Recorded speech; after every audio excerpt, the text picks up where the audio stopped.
Bismillah- Bismillahirrahmanirrahim. Assalamualaikum warahmatullahi wabarakatuh. Hamdan syakirin, hamdan na'imin, hamdan yuafi wa yukafi mazidah. Ya Rabbana, lakal hamdu wa lakal syukr kama yanbaghi li jalalika wa wajhikal karim wa azim sultanik. Allahumma salli wa sallim wa karim wa barik ala nabiyyina wa syafi'ina wa maulana Muhammad wa ala alihi wa sahbihi wa man ittaba'ahum bi ihsanin ila yaumiddin, amma ba'du. Sahabatku, majlis Quran ini saya yang dirahmati Allah, jamaah yang senantiasa istiqamah dalam kajian ilmu bersama guru-guru kita di MKI. Mudah-mudahan Allah senantiasa istiqamahkan kita dalam kebaikan dan amal soleh. Dan Alhamdulillah wa syukurillah, di pagi ini kita masih bisa eh, mengikuti kajian ilmu bersama guru-guru kita, dan tentu ini sebuah kenikmatan yang agung ya. Kenikmatan karena Allah telah menurunkan iman dan Islam kepada kita, dan tentu salawat dan salam kepada baginda Nabi kita curahkan, Nabi kita, kedua kita, imam kita, dan mudah-mudahan kita semua termasuk umatnya yang kelak akan mendapatkan syafaat dari beliau. Dan tentu salawat ini juga untuk keluarganya, para sahabatnya, dan juga kita umat di akhir zaman ini akan mendapatkan kelimpahan salawat dari beliau, eh, karena kita istiqamah selalu berselawat kepadanya. Sahabatku yang dimuliakan Allah, di pagi ini kita melanjutkan sebuah tema yang rutin di setiap Rabu, eh, mengangkat sebuah tema tentang Asmaul Husna. Dan sebelum masuk kajian, saya mewasiatkan diri saya sendiri dan juga jemaah semuanya untuk memanfaatkan pagi yang penuh berkah ini dengan sedekah pagi. Mudah-mudahan ini bagian dari juga aplikasi dari apa yang sudah kita pahami tema tentang Asmaul Husna. Betapa kita selalu ingin berbagi dengan orang lain dan mendukung gerakan dakwah. Dan insya Allah mudah-mudahan apa yang kita lakukan itu menjadi jalan bagi kita untuk mendapatkan ridho Allah Subhanahu wa taala. Amin Allahumma amin. Sahabatku yang dimuliakan Allah, tema Al-Bashir yang insya Allah akan dibahas oleh guru kita menjadi salah satu lanjutan tema tentang Asmaul Husna setelah di pekan lalu. Rabu pekan lalu kita mengangkat tema tentang As-Sami', Allah Maha Mendengar. Dan tidak bisa dipisahkan ya. Karena di beberapa ayat dalam Al-Quran selalu digandengkan Allah itu As-Sami' As-Basir gitu ya. Kemudian eh, Al-Basir ini, Allah Maha Melihat, tentu berbeda dengan penglihatan kita. Allah Maha Melihat menjadi sebuah nama agung yang sesungguhnya membuat kita semua menyadari betapa bahwa kita semua apa yang kita lakukan selalu benar dalam pantauan atau penglihatan Allah Subhanahu wa taala. Tentu sebagaimana yang dinasihatkan oleh guru-guru kita, tidak hanya kita memahami Asmaul Husna ini sebagai sebuah ilmu, tapi mari kita memahami kemudian mengamalkannya, karena bagian dari manfaat yang kita akan dapatkan dengan kita mempelajari Asmaul Husna, yang paling penting adalah bagaimana kita mengamalkan dalam kehidupan kita. Dan insya Allah mudah-mudahan pagi ini Allah Subhanahu wa taala makin memantapkan iman kita dan menjadikan nama-nama yang agung ini membuat kita bertambah iman kita. Masya Allah, tabarakallah, dan guru kita sudah hadir. Assalamualaikum, Sadadi. Kaifa halukum? Alhamdulillah, nah, bikhair. Diberkati doaikum insyaallah. Alhamdulillah. Jamaah yang dengan Allah, eh, sebagaimana yang sudah tadi angkat ya, dijelaskan sebentar tentang Al-Bashir ya. Insya Allah saja tentang Al-Bashir nih, saat ini kita akan mengungkap tentang Al-Bashir. Tentu kalau Al-Bashir itu sangat berkaitan dengan apa yang dalam sebuah hadis itu tentang al-ihsan ya saudara. Makna ihsan itu sangat kaitannya dengan al-bashir gitu ya. Karena Allah Maha melihat apa yang kita lakukan, dan ketika kita sholat atau Nah, melakukan ibadah apalagi gitu ya. Ketika kita merasa bahwa kita sedang dilihat oleh Allah Subhanahu wa taala, tentu punya kekhusyuan yang luar biasa nih, kekhusyuan yang lebih mendalam, karena kita merasa sedang diawasi, sedang dilihat oleh Allah Subhanahu wa taala. Dan ini tentu tidak semua orang bisa merasakan ini, Ustaz. Mudah-mudahan dengan wasilah kajian ilmu inilah kita tambah merasakan betapa Allah itu maha melihat terhadap kita. Ya, Walaupun cuma ya. teori kan mungkin kita paham ya, Ustaz ya. Teori bahwa Allah maha melihat, tapi bagaimana itu masuk dalam hati kita, Masya Allah. Mudah-mudahan ini jadi sebuah kajian yang akan membawa penambahan iman kepada kita. Tafadhol masykur Ustaz untuk memulai kajiannya. Baik, syukran jazakumullahu khair. Bismillah. Assalamualaikum warahmatullahi wabarakatuh. Waalaikumsalam warahmatullahi wabarakatuh. Innal hamdalillahi nahmaduhu wa nasta'inuhu wa nastaghfiruh wa na'udzu billahi min syururi anfusina wa min sayyiati a'malina. May yahdihillahu fala mudilla lahu wa may yudlil falan tajida lahu waliyyan mursyida. Asyhadu an la ilaha illallah wahdahu la syarika lah wa asyhadu anna Muhammadan abduhu wa rasuluh la nabi wa rasul ba'da. Allahumma salli wa sallim wa barik ala nabiyina Muhammadin wa ala alihi wa sahbihi wa mawala wa la hawla wa la quwata illa billah ma ba'd. Bapak Ibu yang dirahmati Allah Subhanahu wa taala dan penghuni surga semuanya, mudah-mudahan kita yang diberikan kesehatan ini mampu menghadirkan kesyukuran kepada Allah Subhanahu wa taala, dan kita yang sedang sakit melihat bahwa kekuasaan Allah atas diri kita itu meliputi segala sesuatu. Salawat serta salam semoga senantiasa tercurah kehadiran Rasulullah Shallallahu Alaihi Wasallam, dan semoga tidak hanya sampai kepada beliau, tapi berlanjut kepada keluarga, sahabat, dan seluruh pecinta risalah dan syariat beliau hingga akhir zaman. Dan mudah-mudahan berharap kita semua yang hadir pagi ini maupun yang nanti menyaksikan rekaman dari kajian ini menjadi bagian dari golongan orang-orang yang terselamatkan dengan syafaat beliau kelak di akhirat. Amin. Allahumma amin. Amin. Al-Basir, yang maha melihat. Sekali lagi, kalau kita bicara tentang Asmaul Husna, kemampuan Allah maha, kita hanya punya sekedar. Dengan perkataan yang sama, dengan istilah yang sama, dengan sebutan yang sama, tetapi secara makna hakiki itu menjadi berbeda. Kita melihat hanya sekedar cahaya yang lewat di pupil. Dari pupil ke papil, dari papil kemudian masuk ke saraf yang kemudian dicitrakan oleh otak kita. Dan kemampuan kita melihat hanya sebatas adanya cahaya.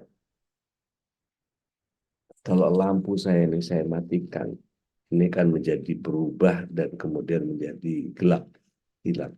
Ketika intensitas lampunya saya naikkan, ya, maka akan juga berubah cara pandang orang kepada kita. Ketika kita eh, apa namanya eh, melihat dalam kondisi yang jauh lebih eh, terang, maka ini menjadi bagian yang setiap kita kemudian eh, punya kemampuan. Pernah perhatikan kalau kita sedang jadi kalau kita buka mata kita ini, jadi mata pembulatan yang kecilnya itu unik. Ketika diberikan cahaya maka dia akan mengecil, gitu ya. Ketika cahayanya berkurang maka dia akan membesar. Jadi kita namakan diafragma kalau di eh, kamera, ya. Di kamera itu eh, ada autofocus, ya. Jadi mengecil dan membesarnya itu tergantung paparan cahaya yang masuk. Maka kok Ustaz tahu aja sih? Iya, dulu saya sedang fotografi itu sampai yang masuk ke ruang merah gitu, yang nyuci sendiri, apa dari printing itu nyuci sendiri, berapa berapa kali celup di apa dimasukin ke cairan yang ini, berapa kali apa dan seterusnya itu jemur nunggu sampai betul-betul kering dan seterusnya. Pokoknya penuh limbah lah fotografi masa-masa itu ya. Eh, Sekarang mah enak banget. Sudah serba digital, jadi mau ngumpulin apa foto 1 tera pun tinggal dibuang sisanya tanpa sampah. Tapi kalau zaman itu, Masya Allah, limbahnya, Allahu Akbar. Apalagi yang namanya teknologi Polaroid, itu limbah Polaroidnya itu, wah, Masya Allah, luar biasa. Eh, Cara pandang kita berbeda dengan penglihatan kita. Ketika Rasulullah Shallallahu Alaihi Wasallam ditampakkan oleh Allah SWT sesuatu, itu membuat Rasulullah SAW mempunyai cara pandang. Nah, ini yang kemudian setiap kita harus mampu sampai kepada tahapan itu. Jangan mengatakan, itu kan Nabi Ustaz, kita mah apa? Seringkali orang merendah sampai serendah-rendahnya, kemudian sampai tingkat apa remahan rengginang di eh, tutup kaleng kongguan, ketiup angin, apalah segala macam dan seterusnya. Saking saking nggak berartinya gitu. Eh, yang perlu kita pahami adalah bagaimana kita memahami bahwa pemberian Allah SWT dalam bentuk penglihatan itu bukan semata-mata eh, yang kita ketahui sebagai bagian yang Allah SWT menggerahkan kepada kita. Sangat boleh jadi kemudian kita menjadi orang yang diuji dengan ke apa namanya dengan titipan itu. Artinya begini, ada yang diberikan kemampuan memandang sesuatu atau melihat sesuatu, tetapi dia lebih memilih untuk melihat yang tidak halal. Dia lebih memilih kepada sesuatu yang tidak pada haknya. Maka hal-hal yang begini ini menjadi bagian yang kemudian akan mungkin secara langsung efeknya tidak spontan. Eh, Orang kalau melihat yang maksiat terus kemudian ada indikator di kepalanya, kemudian ini dosanya eh, lampunya merah gitu misalnya, indikatornya merah panjang. Nah, ini kalau panjang dosanya banyak gitu. Kalau pahalanya hijau, sini ada lampu hijau, lampu merah gitu. Jadi berderet gitu. Wah, Masya Allah.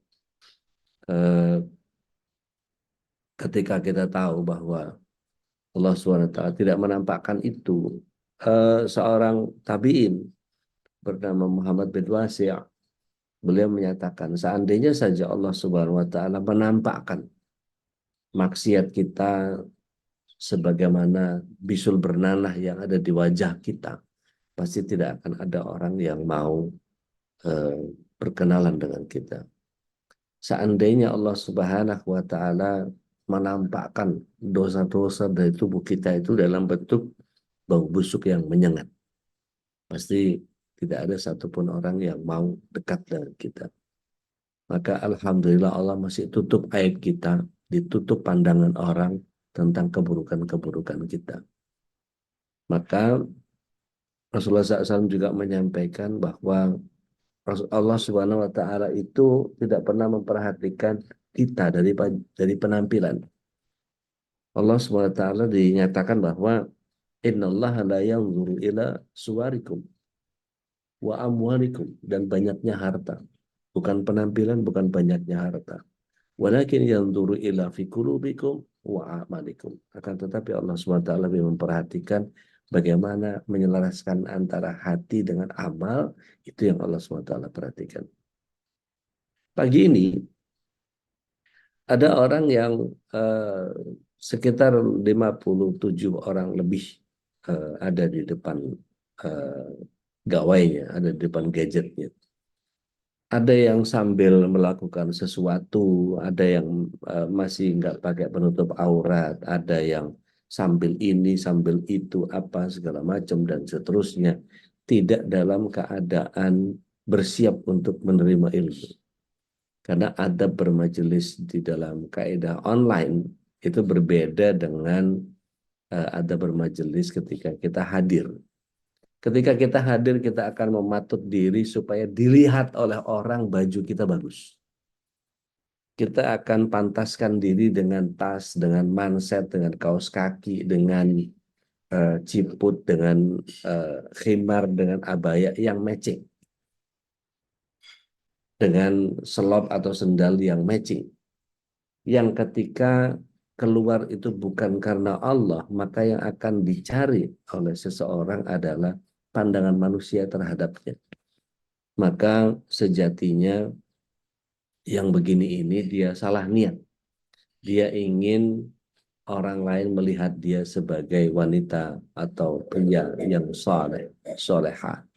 Yang kemudian kalau lihat dari penampilannya, kemudian pakai apa namanya, pakai sifat gitu ya, seperti sunnah Rasulullah SAW.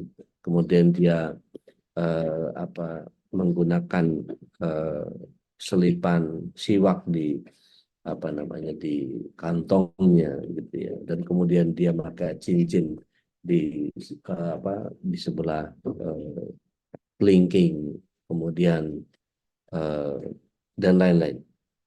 Kalau itu ditujukan untuk mengikuti apa yang Rasulullah Shallallahu Alaihi Wasallam lakukan, selesai urusan dia sama Allah.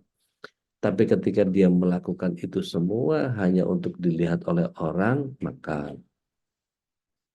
niat itu menjadi rusak dan kemudian banyak orang yang melakukan itu sekarang. Maksud saya gini, saya tidak ingin melakukan judgement terhadap orang-orang yang saat ini sedang duduk di depan eh, gawainya masing-masing, gitu ya. Ada yang eh, kemudian asal nyala aja, terus kemudian dia sambil apa namanya lalu lalang ngerjain ini ngerjain itu apa segala macam dan seterusnya. Ada yang ngantongin gawainya gitu ya, dan kemudian dikantongin dan dia mengerjakan apa yang biasa dia kerjakan. Jadi jika itu yang dilakukan, maka adab terhadap ilmu itu sendiri kemudian menjadi nilainya terkurangi, gitu kan ya. Eh, Lantas bagaimana ketika eh, ada yang pating gelodak, ini siapa ini?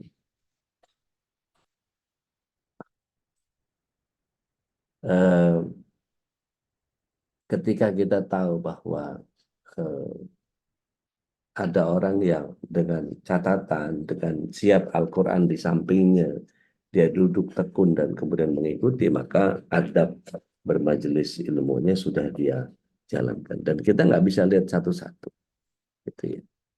Kecuali dalam sebuah majelis yang hadir, eh, apa di luring gitu ya, maka insya Allah kita bisa melihat itu. Tapi itu pun tadi seperti saya bilang, dia ingin dilihat oleh Allah tabaraka wa ta'ala, atau dia ingin eh, dilihat sama orang. Nah, ini menjadi eh, berbeda. Maka mari kita lihat ada sebuah kisah yang eh, populer, eh, di, disampaikan oleh Abdullah bin Dinar. Ini terjadi pada Khalifah Umar bin Khattab yang ketika dalam perjalanan dari Madinah menuju ke Mekah, di tengah perjalanan itu mereka bertemu dengan seorang anak gembala yang sedang turun dari tempat penggembalaan dia dengan membawa kambing yang sangat banyak. Maka Umar bin Khattab radhiyallahu an ingin menguji amanahnya ini anak. Kemudian dikatakan, boleh nggak saya beli kambingnya satu? Kan tuanmu tidak akan pernah tahu eh, apa namanya eh, berapa kambing yang kau sedang pelihara. Maka dikatakan, Tuan, saya ini hanya seorang budak. Maka ketika dibisiki oleh Umar bin Khattab radhiyallahu an, bilang saja kepada tuanmu, anak kambing itu telah dimakan serigala. Langsung mundur mukanya, langsung teriak dia, fa'ainallah, maka aina di mana Allah, fa'ainallah, maka di mana Allah. Jadi beliau tanpa tahu bahwa ini Khalifah Umar. Tetapi disepakati oleh begitu banyak orang bahwa di zaman itu orang punya kekuatan eh, cinta. Saya mau juga ya. Satu ya. Yang ungu aja. Eh, disepakati oleh orang ketika itu di zaman itu banyak orang yang beriman, banyak orang yang hah? Nggak apa-apa. Terus kemudian eh, ketika kita tahu bahwa eh, Allah itu pertanyaan yang lu nggak beriman apa? Gitu. Kira-kira bahasanya gitu. Maka orang ini, mari kita lihat sama-sama di dalam surah Al-Hadid, surat yang ke-57, ayat yang keempat. Monggo silahkan. Buat yang lagi nggak dekat sama Quran agak susah memang, tapi kalau yang dekat sama Quran menjadi cepat dia. Kalau yang sambil lalu lalang jalan ke sana kemari nggak sulit. Tapi ketika dia pegang, silakan Mbak Vivi. Ya. Dialah yang menciptakan langit dan bumi dalam 6 masa. Kemudian dia bersemayam di atas arsy. Dia mengetahui apa yang masuk ke dalam bumi dan apa yang keluar dari dalamnya, apa yang turun dari langit dan apa yang naik ke atas sana. Dan dia bersama kamu di mana saja kamu berada. Dan Allah Maha melihat apa yang kamu kerjakan. Jelas ya? Syukran jazakumullah khair. Barakallahu fiik Mbak Vivi. Jelas bahwa Allah SWT menyaksikan apa yang masuk, apa yang keluar. Dalam pengertian kekuatan penglihatan yang Allah SWT miliki, itu tidak hanya sekedar al-basir, masih dilengkapi dengan al-khabir, masih dilengkapi dengan al-ilm, masih dilengkapi dengan al-alim. Nggak berkutik kita. Maka seandainya para pemimpin yang akan kita pilih nanti pada saat 14 Februari itu melihat ayat ini, maka mereka tidak akan pernah melakukan kecurangan-kecurangan. Mereka tidak akan pernah berani melakukan satu kesalahan sekecil apapun yang kemudian mereka mengetahui bahwa Allah itu ada. Korupsi di negeri ini menjadi lumrah, menjadi bagian yang kemudian eh, seolah-olah menjadi kaprah salahnya. Karena kemampuan keimanan meyakini bahwa Allah SWT melihat apa yang mereka kerjakan menjadi tidak terlalu kuat, tidak muncul dalam diri. Sehingga yang terjadi adalah orang nggak ada yang tahu ini. Jadi ketika dealing-dealing politik dengan uang miliaran, dengan segitu banyak kelakuan yang tidak benar, ya, nutupin poster eh, calon yang lain, melakukan penjegalan, melakukan pembatasan, melakukan pembatalan. Kalau dia punya keyakinan kepada Allah Subhanahu Wa Taala dengan benar, al-basir, maka dia tidak akan pernah berani melakukan itu. Siapapun kita, ketika punya keyakinan tentang al-basir ini, maka ayat tadi sudah cukup untuk menjelaskan semuanya. Bapak Ibu yang dirahmati Allah Subhanahu wa taala, mari kita lihat di dalam surah Al-Mujadalah ayat yang ke-7, surat 58 ayat yang ke-7. Tafadhol atau tafadhol kalau ada yang berkenan untuk membacakan. Nadia udah Tafadhol. Al-Mujadalah ayat ke-7 ya. Ahsan. Bismillahirrahmanirrahim. Tidakkah engkau perhatikan bahwa Allah mengetahui apa yang ada di langit dan apa yang ada di bumi? Tidak ada pembicaraan rahasia antara 3 orang, melainkan dialah yang keempatnya. Dan tidak ada 5 orang, melainkan dialah yang keenamnya. Dan tidak ada yang kurang dari itu atau lebih banyak, melainkan dia pasti ada bersama mereka dimanapun mereka berada. Kemudian dia akan memberitakan kepada mereka pada hari kiamat apa yang telah mereka kerjakan. Sesungguhnya Allah Maha mengetahui segala sesuatu, Maha benar Allah dengan segala firman-Nya. Barakallahu. Syukran. Jazakumullah. Jadi jelaslah bahwa ketika Allah Subhanahu wa taala menyatakan bahwa dirinya lah yang kemudian mendengar atau melihat setiap orang yang berbicara, antara tiga pasti yang keempat, antara dua pasti yang ketiga, dan seterusnya. Jadi tidak ada yang diketahui, bahkan yang paling rahasia sekalipun pasti rahasia itu diketahui oleh Allah Subhanahu wa taala. Jadi tatkala orang-orang yang menjalankan negara kita ini mengetahui bahwa Allah itu Al-Basir, maka dia tidak akan berani melakukan apapun yang kira-kira ini curang. Tidak berani melakukan apapun yang kemudian salah di mata Allah Subhanahu wa taala. Karena sejatinya kita bisa melihat bahwa mungkin rumahnya besar, mungkin jabatannya tinggi, mungkin penampilannya luar biasa, mungkin cara mengatasi masalahnya menjadi sangat luar biasa, atau apapun yang dia miliki dari sisi kekuasaan. Bahkan dia melakukan satu trik-trik atau intrik-intrik yang kemudian menyebabkan membuat dia mendorong kepentingan sendiri, bukan kepentingan rakyat. Maka ini bagian yang kemudian membuat kita menjadi makin sadar, tidak boleh kita memilih pemimpin-pemimpin yang tidak amanah. Kita bisa lihat track recordnya, rekam jejak digital itu tidak bisa menipu. Maka bagian ini yang kemudian kita sebut sebagai perjalanan tahun politik yang kalau kita jalankan ini dengan penuh keyakinan kepada Allah Subhanahu wa taala. Maka sampaikan kepada saudara-saudara kita. Beranikah kita bertanggung jawab atas pilihan kita dan kemudian kita kelak akan mempertanggungjawabkan itu.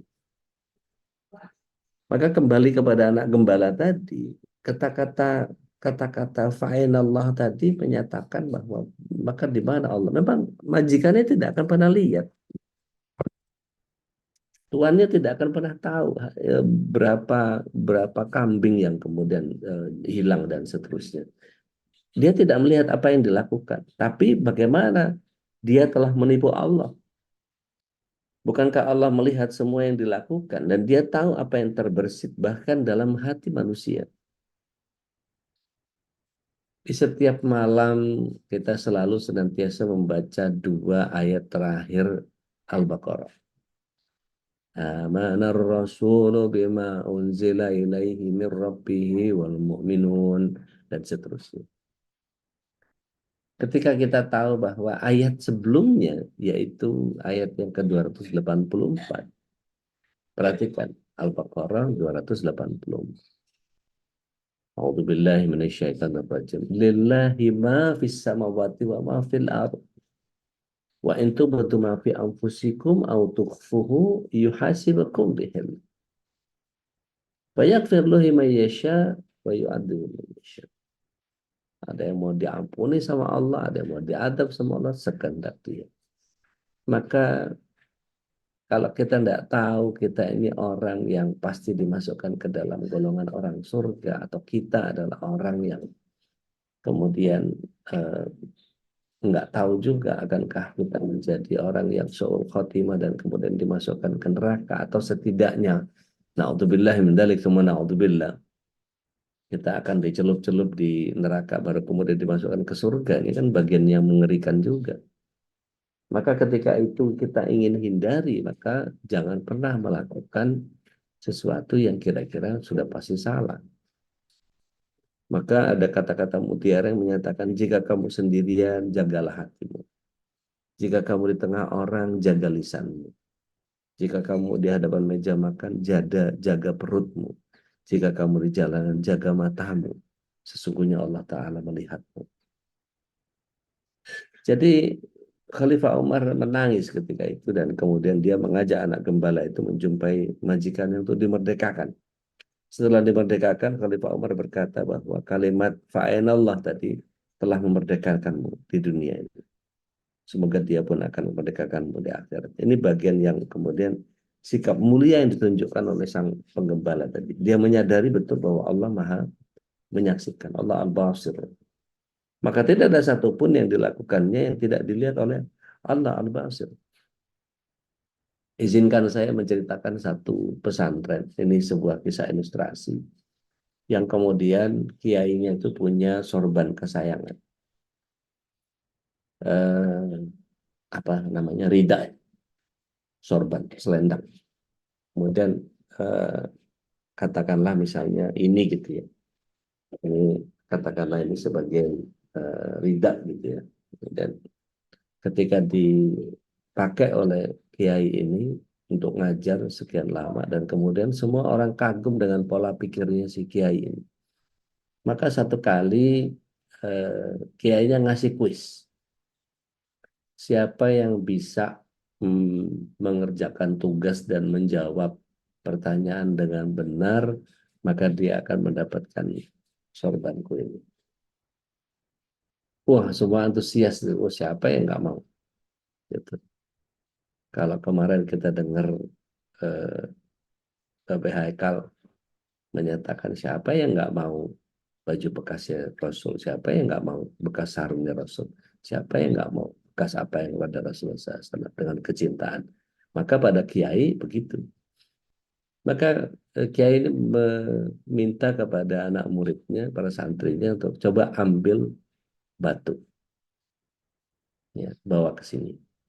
Wah, itu semua belingsatan keluar, bubar. Kemudian nggak lama ada yang masuk kembali dengan kecepatan karena menurut persepsi dia, siapa cepat dia dapat. Gitu. Tapi ada yang kemudian menganggap bahwa lebih besar itu lebih baik. Maka dengan kesusahan dia bawa batu besar gitu, dan kemudian jadi bahan tertawaan oleh teman-temannya. Karena dia bawa batu paling besar dan dia kepayahan untuk bawa batu itu. Begitu masuk ke dalam dengan ngos-ngosan, dia keringetan, dia bersandar, dia lelah karena pinggangnya sebetulnya nggak kuat nahan batu sebesar itu. Maka PKI tersenyum. Sekarang kuis ini saya lanjutkan ke perintah yang selanjutnya. Kalau perintah pertama adalah cari batu, sekarang sembunyikan di tempat yang tidak terlihat. Wah, belingsatan lagi semua yang bawa untuk kecil-kecil itu. Kemudian yang yang bawa batu besar tadi, ya Allah, tahu gitu ngambil yang kecil kan gitu. Akhirnya dia kesulitan sendiri untuk menyembunyikan batu sebesar itu. Maka dia keluar, semua keluar kecuali satu anak. Gitu. Maka semua keluar dan kemudian kembali dengan ada yang cepat, ada yang lama sesuai dengan dia ingin batunya tidak kelihatan atau tidak terlihat. Maka kemudian setelah kembali semua termasuk yang paling ngos-ngosan, paling batu paling besar itu, dia bilang saya nggak bakal dapet deh. Batu segede gitu gimana ngumpetinnya katanya. Maka ada seorang yang ditanya sama Pak Kiai, kamu sembunyikan di mana? Oh, saya lempar ke seberang kali, Pak Kiai. Oh, masih nggak kelihatan ya? Enggak, saya aja nggak lihat. Gitu. Terus yang satu, kamu saya masukin ke kali. Gitu. Kamu, saya nggak mau kasih tahu, nanti Pak Kiai tahu. Terus macam-macam. Sampai yang paling besar itu ditanya, kamu umpetin di mana? Enggak, saya umpetin, berat banget. Susah buat saya. Ya udahlah, begitu aja.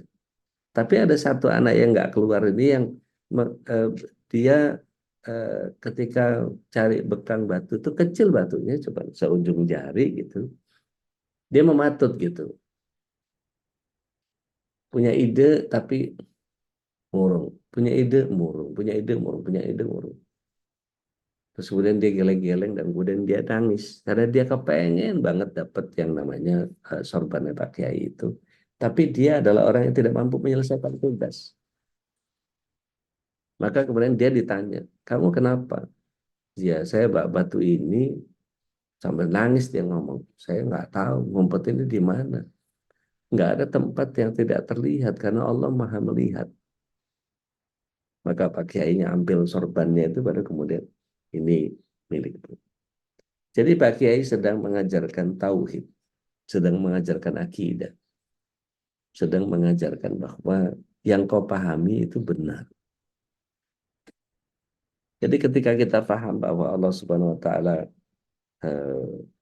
punya sifat al-basir dan tidak ada satupun yang eh, bisa lolos dari pengamatan Allah al-basir, karena tadi saya bilang Allah tidak hanya al-basir tapi al-khabir, juga al-alim, dan juga al-ilm gitu. Jadi mau lari kemana gitu semua Allah Subhanahu wa taala dengan sifat yang empat ini? Bisa apa gitu? Maka kelak saat kita akan berhubungan sama Allah Subhanahu wa taala di mahsyar dan kita mempertanggungjawabkan apa yang ketika Allah Subhanahu wa taala memberikan satir kepada banyak orang dan kita hanya man to man sama Allah Subhanahu wa taala, bukan sedang talaki itu, sedang diinterogasi oleh Allah Subhanahu wa taala. Kamu dulu begini kan, kamu dulu begini kan, kamu dulu begini kan. Itu nggak bisa ngapa-ngapain gitu. Mau ngelak kemana gitu. Maka pada saat itu kesadaran seorang muslim, betul yang Ustadz Khalis tadi nyatakan bahwa ihsan itu adalah puncak kesadaran seorang muslim, di mana ketika itu terhujam dalam hati seorang hamba, dimanapun, kapanpun, dia akan senantiasa menyadari bahwa sangat tertuntun hidupnya. Menjadi dia terus melakukan ketaatan yang kemudian kesadaran ini yang kemudian dipunyai oleh seseorang. Dan dia akan berusaha untuk menyempurnakan ketaatan karena dia sadar bahwa Allah melihat dia. Dia pun akan malu melakukan maksiat sebab pandangan Allah tidak mungkin lepas dari ini. Maka dalam bahasanya para aulia, para kekasih Allah, para muslimin, kata merasa sendiri bahwa dimanapun dia berada, dalam keramaian kah, dalam kesendirian kah. Artinya ketika dalam keramaian pun, eh, kalau orang lain tidak ingat sama Allah, dia tetap ingat. Dan dia merasakan bahwa sangat dekat dengan Allah.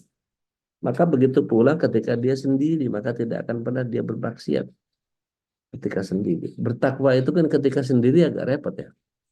Agak butuh effort. Karena apa? Kalau kita bertakwa di hadapan orang seperti tadi saya bilang, banyak alasan untuk kita kemudian melakukan ketaatan. Masa nggak ke masjid? Apa kata orang? Kan apa kata orang? Gitu. Tapi kalau kemudian dia punya pemahaman yang benar, masa nggak ke masjid? Apa kata Allah? Selesai buat dia. Masa laki-laki sholat di rumah, kan perempuan, pria soleha kali, gitu. Masih mau kena pink sama sajadah Hello Kitty aja kayak begitu. Maka mengenai asma Allah Al-Basir ini adalah zat yang maha melihat, atau Al-Basir tadi diambil dari kata basara, ba, sod, dan ra. Mengandung dua makna. Yang satu adalah ilmu, ya, atau pengetahuan tentang sesuatu, tapi dari segi bahasa, ilm dalam berbagai bentuknya itu mengandung makna kejelasan. Itu sebabnya kata basira yang tersusun dari akar kata yang sama diartikan sebagai bukti yang sangat jelas dan nyata. Terima kasih. Maka Allah mampu melihat segala sesuatu termasuk tingkah laku, gerak-gerik manusia dengan sangat jelas dan nyata. Tidak ada yang tersembunyi sedikit pun dari pandangan Allah. Kalau kalau kita tahu eh, kata janin itu karena tertutupi. Jin tidak terlihat, janin tidak terlihat. Tapi sekarang dengan teknologi, dulu mulai dari Doppler ya. Doppler itu dari sebelum Doppler lah yang pakai kayu, kayak trompet kecil itu taruh di kuping, panjangnya kira-kira sejengkal gitu. Tolong koreksi saya kalau keliru. Itu ditempel, bahkan diikuti sama apa namanya, kalau trompetnya itu kira-kira bentuknya begini, yang satu tempel di kuping gitu, yang satu tempel ke perut, didengar. Tapi begitu sudah ada Doppler, maka eh, bunyinya menjadi seru.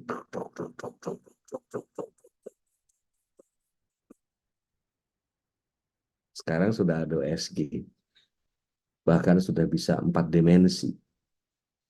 bisa di print out, kelihatan mukanya seperti apa, kepalanya seperti apa, raut wajahnya seperti apa. Masya Allah. Tapi tetap dibilangnya janin, karena memang tidak bisa dilihat dengan kasat mata. Maka Allah mampu melihat segala sesuatu termasuk tingkah laku gerak-gerik manusia dengan sangat jelas, tidak ada satupun yang tersembunyi, bahkan seekor semut kecil hitam yang berjalan di atas batu yang legam di tengah kegelapan malam tanpa cahaya bintang dan bulan dalam gua yang gelap, pasti Allah mengetahui. Maka bagaimana bisa Allah mengetahui sehelai daun kering yang jatuh? Maka daun ini ciptaan Allah dan daun-daun ini sebenarnya bertasbih memuji Allah azza wa jalla. Maka kemampuan Allah SWT melihat dengan kemahaannya, sementara kita melihat hanya terbatas pada cahaya. Kita perhatikan spektrum warna yang ada di kita kan magical hibiniu ya. Magical hibiniu itu adalah keterbatasan kita melihat dari mulai merah sampai ungu. Di bawah merah, ya, di bawah merah adalah inframerah. Nggak mampu kita lihat. Di atas ungu, tidak ada orang yang mampu melihat dengan ultra ungu. Dan kemudian yang kita lihat adalah magical hibiniu. Sementara di bawah Me banyak sekali sinar, di atas U banyak sekali sinar. Ada sinar kosmik, ada sinar alfa, ada sinar theta, dan seterusnya. Alhamdulillah Allah SWT berikan batasan kita hanya sebatas yang kita bisa terpapar cahaya dengan jarak segitu. Bu Dewi masih ingat nggak dulu? Bu Dewi Sudi NTT. Ingat nggak dulu pernah ada film The $6 Million Man?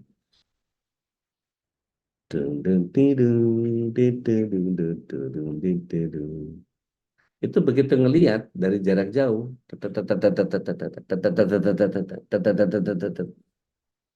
padahal itu cuma teknik kamera yang di zoom saja.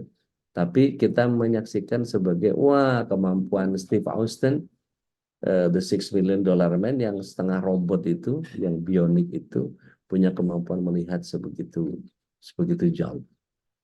Padahal itu cuma khayalan. Kalau ada yang pernah tahu nonton film itu, kayak kita seumuran ya. Kemudian kita hanya dibatasi dengan apa yang sebatas frekuensi yang kita bisa lihat saja. Saat ini, detik yang sama secara simultan, ada begitu banyak tayangan televisi yang kemudian interferensi cahayanya kita nggak tangkap. Butuh receiver yang kemudian butuh set-top box yang kemudian dicitrakan dengan televisi. Baru kemudian muncul kita bisa ganti-ganti channel. Tapi sebetulnya sinyal itu sudah mampir ada di depan kita. Cuma Allah SWT tidak berikan kemampuan kepada kita.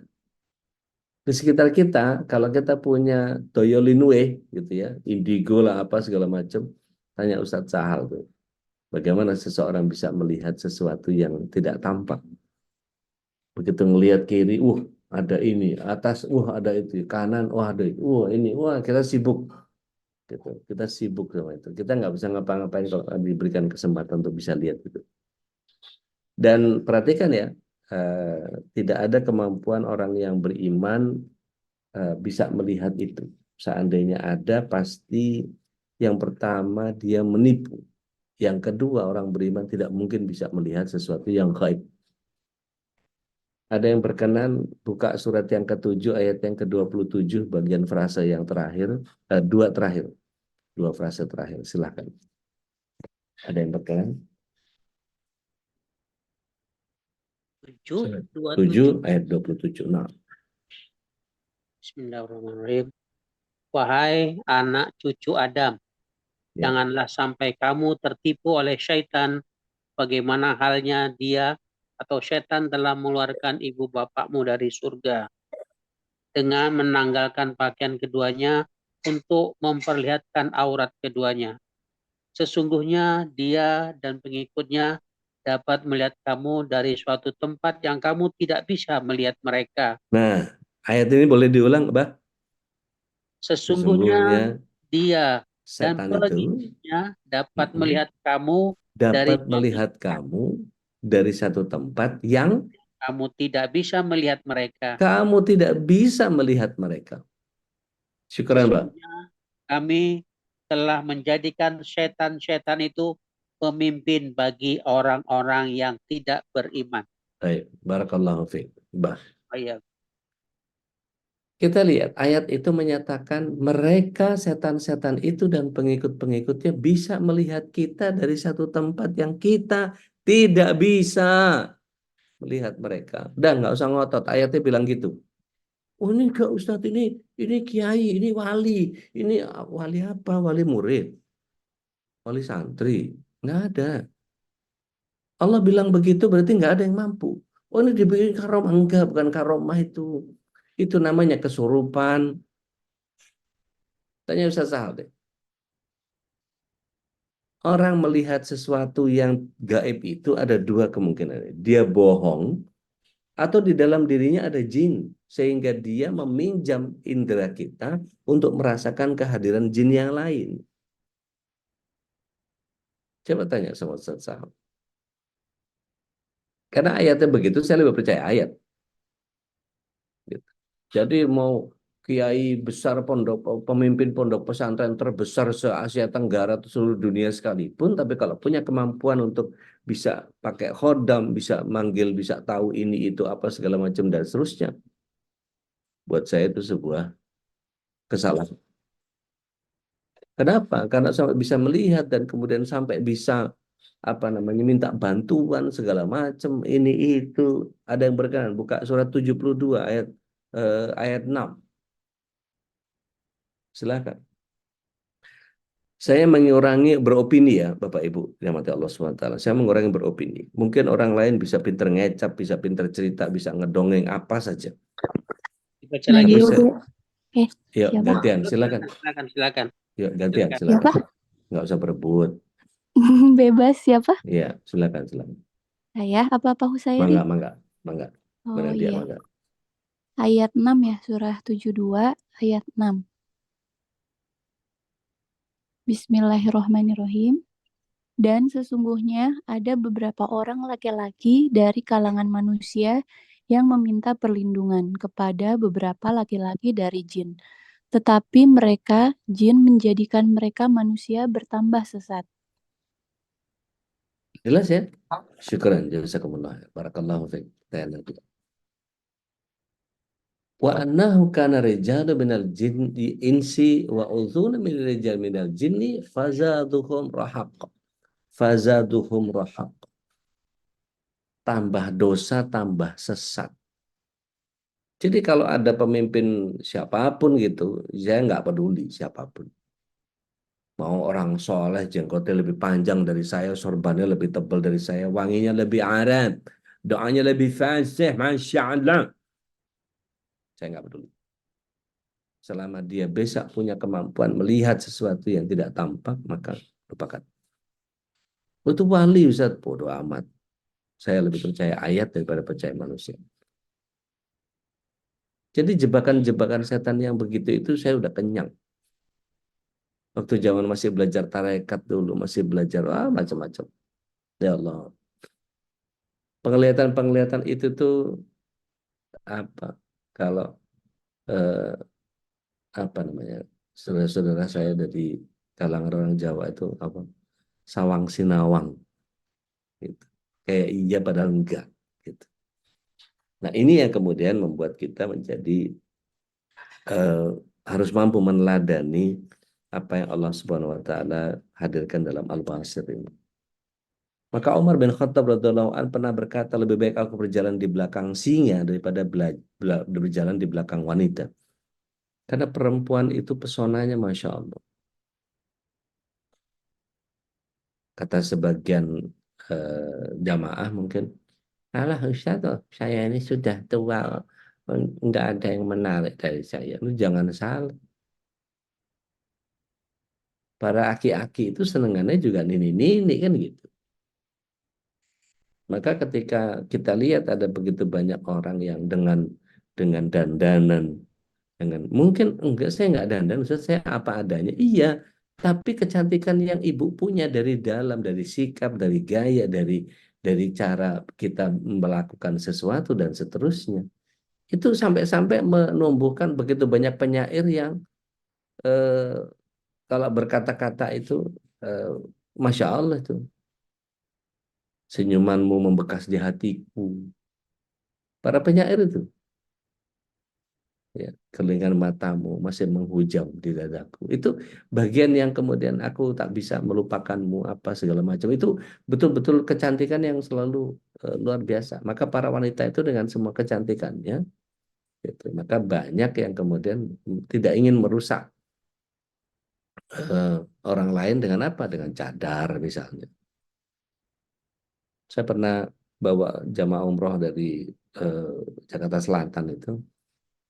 Dia belum pernah ke Saudi sebelumnya. Begitu melihat perempuan-perempuan bercadar itu, dia langsung ngomong ke saya, Masya Allah Ustaz, itu ditutup cadar aja masih cantiknya kelihatan loh Ustaz. Itu gimana gimana kalau dibuka itu? Ada orang yang kecantikannya, dia nggak ngerasa bahwa dia cantik. Ah, biasa aja saya mah. Betul. Tapi buat selera orang yang kemudian, kan gini ya, perempuan keluar dari rumah itu kalau tanpa menggunakan penutup hijab, maka ada dalam hadis riwayat At-Tabrani itu ada sekitar 73 setan yang bergelayut di badannya dan sibuk melemparkan panah-panah fitnah itu. Lihat aku deh, jepret, orang diselepetin semua itu. Jepret panah, aku cantik kan, lihat aku deh.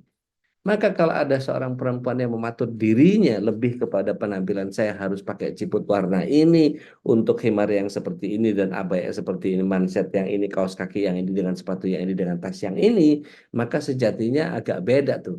Dia ini sedang berusaha menjelma menjadi penghuni surga atau menjadi wanita penggoda. Mohon maaf. Jadi ketika eh, jadi maksudnya jadi biar penampilan jelek aja gitu Ustaz? Enggak.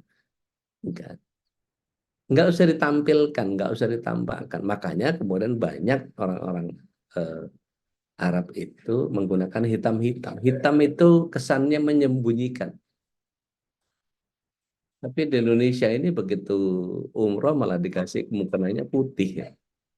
Ya nyeplak semua lah. Jadi badan yang paling penuh itu jadi kelihatan semua. Jadi ala kulihal. Buya Hamka juga pernah menyatakan bahwa mengapa manusia bersikap bodoh? Tidakkah engkau tatap langit yang biru dengan awan yang berarak seputih kapas?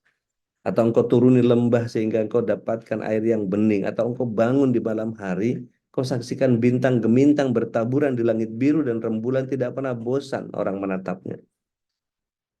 Atau engkau dengarkan suara jangkrik dan katak saling bersautan. Sekiranya seorang amat gemar memandang keindahan, amat senang mendengar keindahan, niscaya hatinya akan terbebas dari perbuatan keji, karena sesungguhnya keji itu buruk, sedangkan yang buruk itu tidak akan pernah bersatu dengan keindahan. Masya Allah. Tiba-tiba merah muka saya. Oh, nah, maka berbahagialah orang yang senang melihat kebaikan orang lain. Ketika mendapatkan saudaranya kurang baik kelakuannya, dia segera paham bahwa manusia bukan malaikat. Di balik segala kekurangannya pasti ada kelebihan dan kebaikan. Siapapun yang di kita beda pilihan, ya biasa aja. Toh dia akan pertanggungjawabkan itu kepada Allah kok. Nggak usah pusing kita. Ribut-ribut, wah Babe dukung 02. Udah biarin. Itu urusan Babe sama Allah. Ngapain ribet? Gitu. Urusan kita sama Allah aja. Maka perhatikan kebaikan sehingga akan tumbuh rasa kasih sayang dalam hati. Mendengar seseorang selalu berbicara buruk dan menyakitkan, segera paham bahwa siapa tahu sekarang dia berbicara buruk, tapi besok lusa dia akan berubah menjadi berbicara baik. Dan senantiasa mendengarkan kata-kata yang baik Ini peluang untuk tumbuhnya rasa kasih sayang dalam hati menjadi semakin besar. Ada seorang soleh dari kalangan tabi'in, Sahal bin Abdullah As-Turi, menceritakan satu pengalaman penting. Waktu usia 3 tahun, dia melihat pamannya, yaitu Muhammad bin Suwar, melaksanakan sholat. Setelah selesai, pamannya bertanya, tidakkah engkau berzikir kepada Allah yang menciptakanmu? Sahal bin Abdullah Tasturi menanyakan, bagaimana caranya? Katakanlah dengan hatimu, Allah bersamaku, Allah melihatku, aku menyaksikanku. Allah menyaksikanku. Katakan hal itu sebanyak 3 kali tanpa menggerakkan lisan. Ketika engkau hendak tidur, Allah bersamaku, Allah melihatku, Allah menyaksikanku. Maka kemudian dia melakukan nasihat itu selama beberapa malam, dan setelah sekian malam berlalu, Sahal memberitahukan ini kepada pamannya. Lakukan hal itu 7 kali dalam satu malam, kata pamannya. Kemudian nasihat itu dijalankan oleh Sahal dengan sungguh-sungguh. Sang paman kemudian memintanya menambah zikir tersebut menjadi 11. Dan ketika melakukan hal ini selama 1 tahun lamanya, pamanku berkata, hafalkan apa yang telah aku ajarkan dan lakukan itu selalu sampai engkau masuk ke liang kubur. Kata-kata yang bermanfaat bagimu di dunia dan di akhirat. Wahai Sahal, barang siapa merasakan Allah bersamanya, Allah melihatnya dan Allah menyaksikannya, apakah dia akan merasakan keinginan untuk maksiat kepada Allah? Tidak mungkin. Apa yang diajarkan oleh Muhammad bin Suwar kepada Sahal ini, keponakannya, sederhana. Menggunakan metode pengulangan, menyebutkan satu hal secara berulang-ulang melalui lisan, pikiran, dan hati sekaligus, akan membuatnya tertanam di alam bawah sadar. Dan kalimat-kalimat ini kemudian terinternalisasi dalam diri sampai akhirnya melahirkan kekuatan yang dahsyat yang mengendalikan segenap tingkah laku. Mari kita lihat di dalam surat yang ke-7 ayat yang ke-179. Mana? Kalau ada yang berbeda. Surat yang ke-7 Al-A'raf ayat yang ke-179.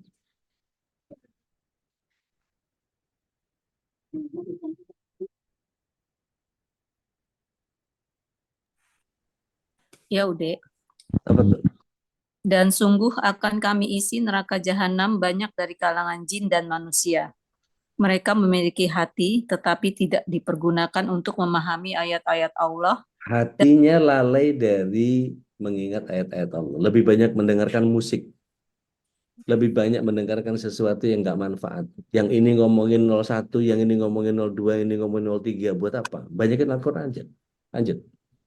Dan mereka memiliki mata, tetapi tidak dipergunakannya untuk melihat tanda-tanda kekuasaan Allah. Punya mata tapi nggak dipakai. Punya basirah tapi kemudian dia tidak pakai untuk memahami apa yang Allah SWT tebarkan di begitu banyak ayat.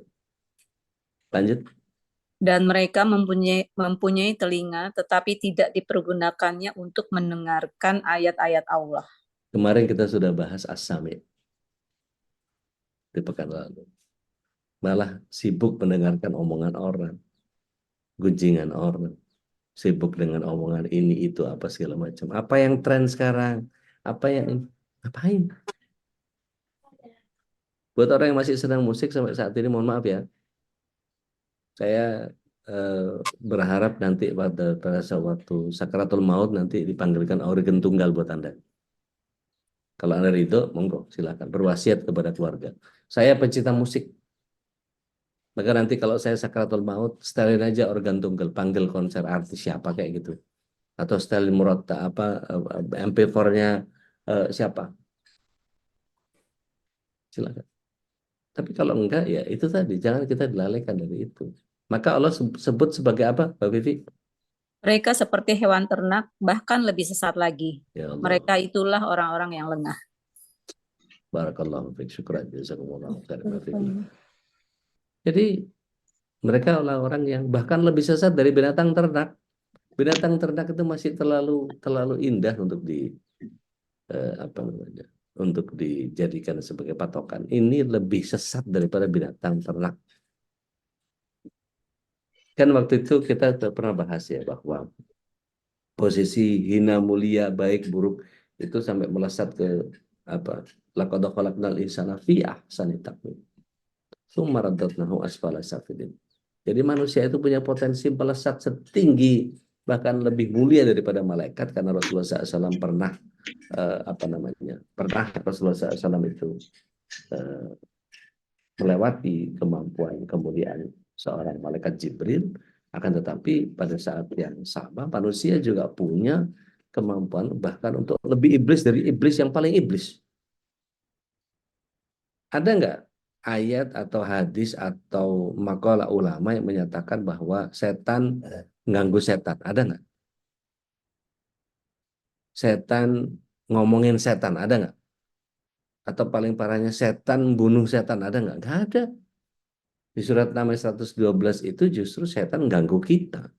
Saling dukung-mendukung mereka untuk ganggu kita. Tapi manusia ngejelekin orang lain. Si ini gini loh, si itu gitu loh. Ngapain?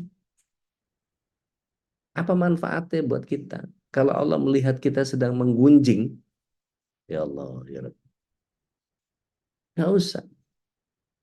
Kalau emang itu ada satu keburukan, kita telan sendiri. Kalau perlu kita konfrontasi ke orangnya langsung. Maksud lo apa nih begini nih?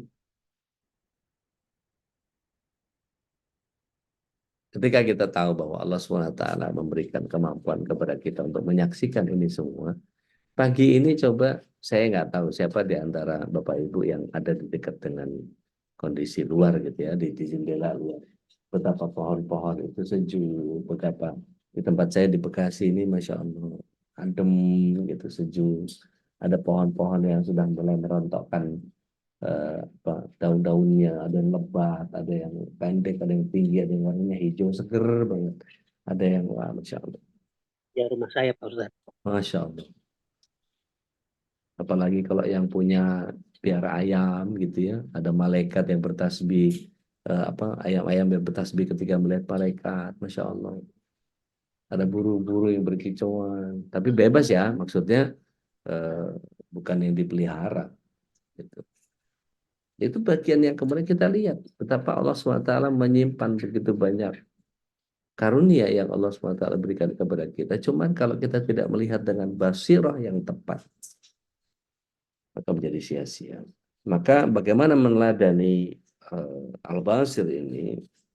Malulah berbuat maksiat dimanapun, kapanpun, dalam kondisi apapun, karena Allah Al-Basir, tidak ada yang lolos dari pengamatan Allah SWT. Pergunakan karunia penglihatan ini untuk mentafakuri kebesaran atau keagungan Allah SWT dalam rangka melihat sesuatu yang dihalalkan untuk dilihat. Rabbana ma khalaqta hadza batila subhanaka faqina adzabannar. Tahan penglihatan lahir dari kemaksiatan agar Allah memberi kita tajamnya penglihatan batin. Nah, kita nanti bahas penglihatan batinnya supaya nggak kejebak juga. Menghadap dan mohon kepada Allah SWT agar kita dimampukan untuk kemudian melihat semua perintahnya lewat mata batin dan bukti yang jelas. Ada satu doa dari hadis riwayat Abu Daud dan At-Tirmidzi, yaitu permintaan Allahumma inni a'udzubika min syarri sam'i. Ya Allah, aku sesungguhnya berlindung kepadamu dari kejahatan pendengaranku. Wa min syarri basari. Ya, dan juga dari keburukan penglihatanku. Wa min syarri lisani, dari keburukan lisanku. Ya.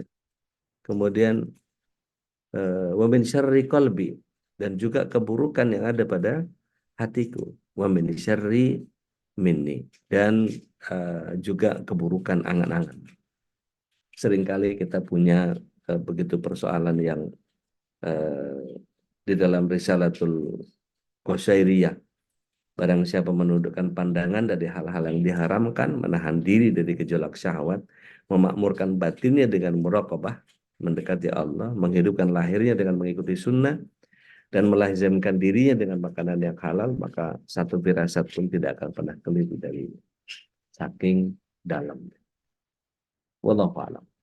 So, mudah-mudahan kita termasuk orang yang mampu atau diberikan kemampuan oleh Allah SWT untuk memahami bahwa Allah Al-Basir, dan kemudian itu menjelma dalam akhlak kita dan adab kita seperti itu. Wallahu a'lam. Saya kembalikan ke Ustaz Khalid supaya tempat termasuk. Masya Allah, tabarakallah, jazakallah khairan Ustaz. Dan ulasan tentang Al-Basir ini menambah tidak sekedar wawasan ya, tapi justru aplikasinya, karena makom yang memang harus kita tuju itu adalah makom ihsan. Anta Abdullah wa annaka tarahu wa illam takun tarahu wa inna Allah yaraka di dalam hadis Nabi SAW. Bahwa Sahih. makom ihsan itulah yang menjadi puncak yang harusnya kita rasakan saat ini. Ya, kita dapatkan yaitu merasa bahwa Allah selalu melihat kita, selalu kita dalam pengawasan Allah Taala gitu. Baik jamaah yang Allah, masih ada waktu kita sedikit sharing gitu ya, bertanya juga silakan yang ingin perjelas, mungkin ada hal-hal lain juga yang ingin ditanyakan yang berkaitan dengan tema ini maupun tema yang lainnya, masih dibolehkan silakan. Mudah-mudahan ini menjadi keberkahan juga buat kita. Bu Nadia yang tadi sudah present, silakan. Dan Abah ya, silakan Bu. Tahu Sairi dulu tadi angkat tangan duluan. Sherry, silakan. Atau ladies first. Baik. Assalamualaikum warahmatullahi wabarakatuh. Waalaikumsalam warahmatullahi wabarakatuh. Abi izin bertanya di luar konteks yang tadi, tapi konteks yang terkini. Tafadhol. Terkait dengan seseorang ingin mendapatkan suatu jabatan, tapi dengan cara yang tidak halal atau disebut haram, curang dan culas. Ya. Nah, ketika seseorang itu memimpin, apakah keberkahan yang Allah berikan untuk orang-orang yang dipimpin itu akan turun, atau Allah stop tuh berkahnya buat umat dengan kecurangan seorang pemimpin yang berkuasa dengan cara-cara yang haram? Mohon penjelasannya. Syukran. Baik. Bismillah, salatu wassalamu ala Rasulillah. Tentu ini menjadi bagian yang Alhamdulillah. Bismillah, salatu wassalamu ala Rasulillah. Kita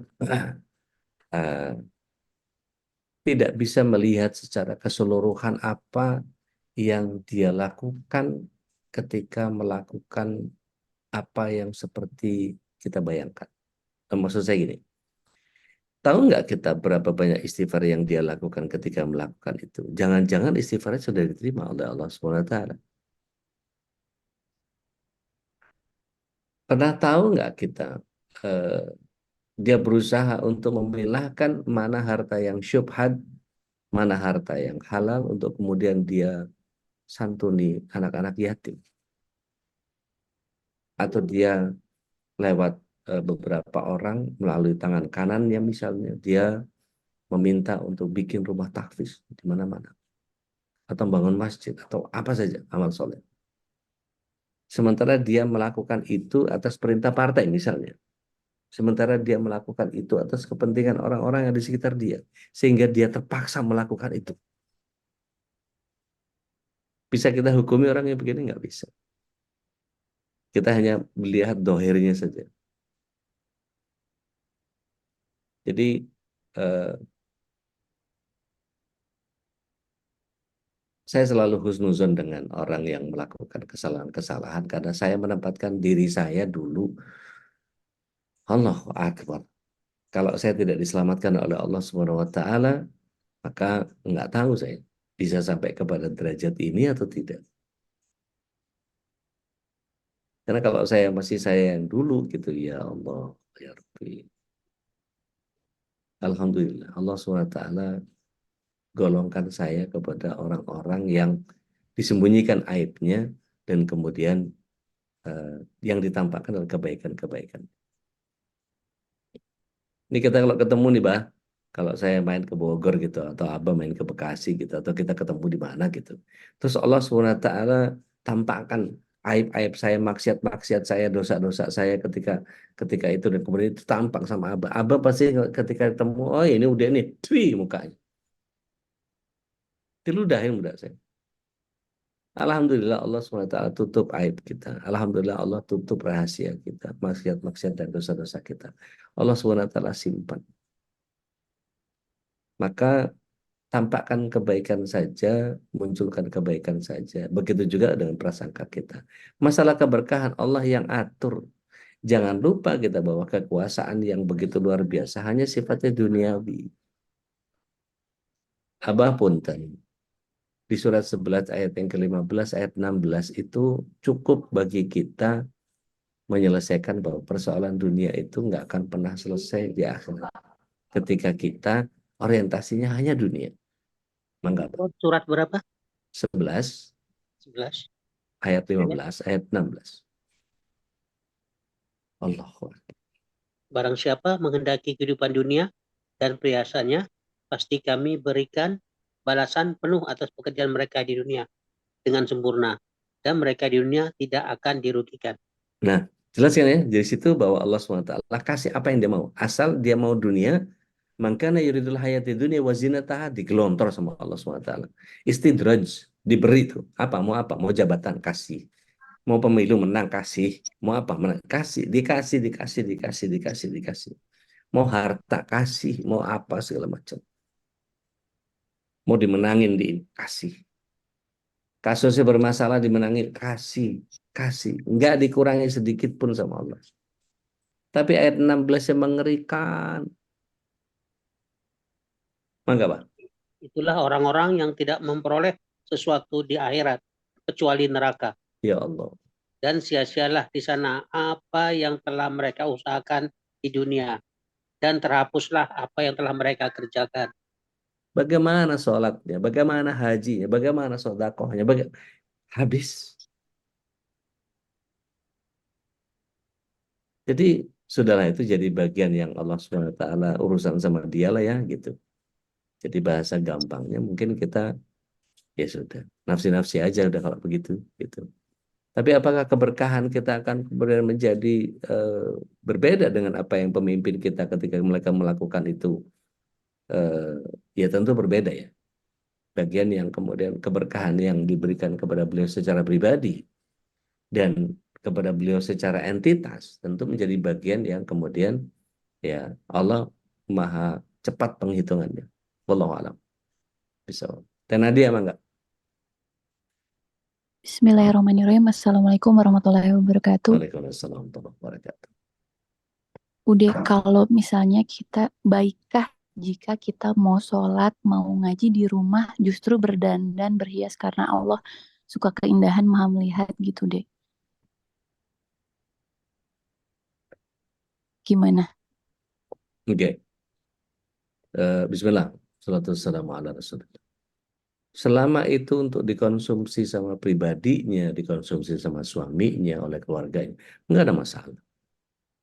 Tapi ketika dia sudah mulai penampakan dirinya di hadapan orang, tidak menyembunyikan misalnya dalam cadar gitu misalnya, dia menampakkan bahwa untuk mendapatkan komplimen dari orang, ih keren banget, ih masya Allah, apalah segala macam. Kalau inginkan itu, maka dia akan dapat apa yang dia tujukan. Karena innama a'malu binniyat. Selama dia memang merawat dirinya, memperbaiki untuk suaminya, untuk keluarganya, untuk kepentingan ibadahnya, dia olahraga untuk supaya kuat tahajudnya, nggak ada masalah. Tapi ketika dia melakukan sesuatu terhadap dirinya dan kemudian dia melakukan itu untuk orang lain, memuji dirinya, berarti apa? Ria, sum'ah, berarti ujub, gitu. Jadi nggak apa-apa ya kalau kita dandan untuk Allah gitu Nggak kan, ada Allah masalah. berkenan. Nggak ada masalah. Ya, Nggak ada masalah. ya, makasih udah. Dengan senang hati. Sama kayak gini teh. Teteh di rumah nggak buka kamera. Teteh bisa pakai crop top gitu ya, pakai kamisol gitu ya. Cuma pakai celana pendek aja. Boleh? Boleh. Nggak apa-apa. Tapi secara adab Allah ngelihat. Ini orang mau belajar mau ngapain. Gitu. Tapi ketika anti duduk di satu meja dikasih stand yang bagus stand yang bagus dari sisi eh, apa HP-nya atau komputernya. Kemudian kita memegang tulisan, pegang Quran di tangan kanan dan kita hikmat mendengar, maka Allah juga Maha menyaksikan atas itu. Wallahu a'lam bishawab. Di Ada chat ada beberapa teh riya, iya, ada teh riya nih. Mohon penjelasan tentang ain. Silakan mata jahat itu datang dari mata orang lain terhadap kita ya, Ustaz. Iya. Dan bahkan tanpa sadar justru kita melakukan mata jahat itu terhadap orang lain. Apa yang harus kita lakukan dan bagaimana untuk sembuh jika sudah terkena. Tayyib. Ini sudah disampaikan sama Ustadz Sahal sebetulnya, tapi izinkan saya mengupasnya sedikit.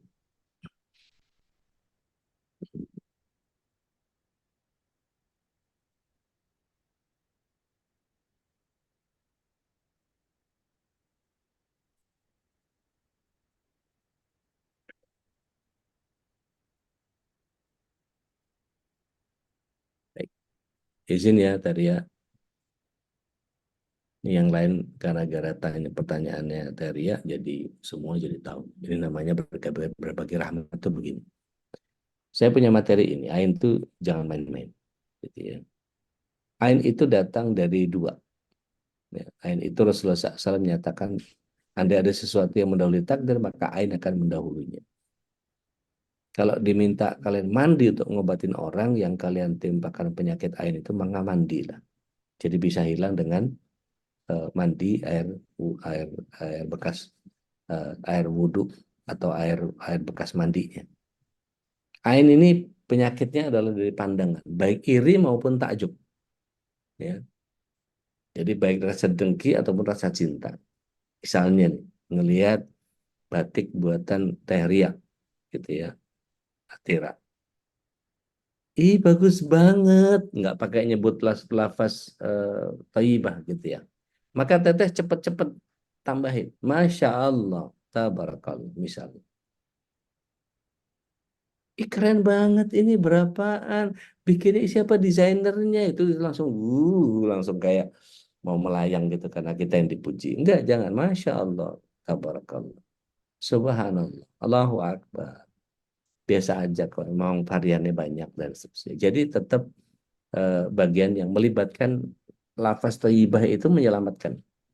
Maka ain ini adalah pandangan yang bisa disukai, bisa hasad.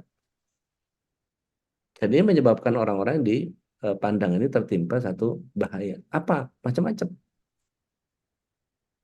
Kekaguman iringkan lafaz Allah. Masya Allah cantik, Masya Allah ganteng, Masya Allah bagus. Jadi kalau dibilang Ustadz Sahal panggagahna gitu ya, kayak